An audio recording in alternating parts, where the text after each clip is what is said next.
नमस्कार सर, आम्ही सर्वजण युवा प्रशिक्षणार्थी आहोत। आम्हाला 6 महिन्यापूर्वी शासनाने सुशिक्षित बेरोजगार असल्यामुळे सेवेमध्ये विविध सेवेमध्ये रुजू करून घेतलं होतं।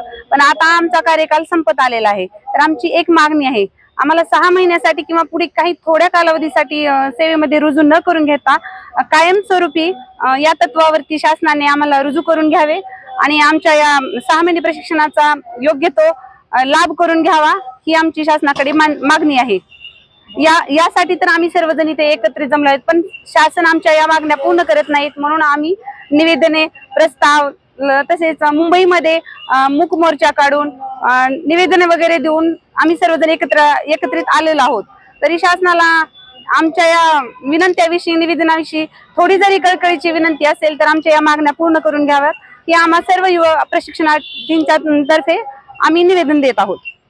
तुम्हाला प्रशिक्षणार्थी म्हणून घेतलं होतं आणि 6 महिन्यासाठीच घेतलं होतं, असं तुमच्याकडून अर्ज सुद्धा लिहून घेतला होता, त्यावर काय सांगा?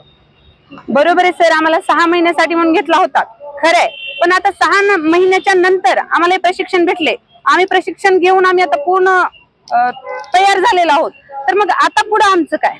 तुम्हीच आमच्या प्रश्नाचं उत्तर द्या सर। शासन तुम्हाला फक्त म्हणलं होतं, पण काय सांगाल यावर? यामध्ये असं होतं की ज्या काही प्रशिक्षणार्थींचं वर्तन किंवा त्यांची सेवा योग्य प्रकारे जर झाली असेल तर त्यांना कायमस्वरूपी या तत्वावरही घ्या असंही शासनाने आम्हाला म्हणलं होतं। नाही घेतलं तर पुढची दिशा काय राहणार? नाही घेतलं तर आम्ही सर्वजण संघटितरित्या एकत्रित येऊ, आणखीनही सरकारला शांततेच्या मार्गाने निवेदने देऊ। नाही जर सरकारनं ऐकलं तर आम्ही पुन्हा परत सरकारच बदलून टाकू।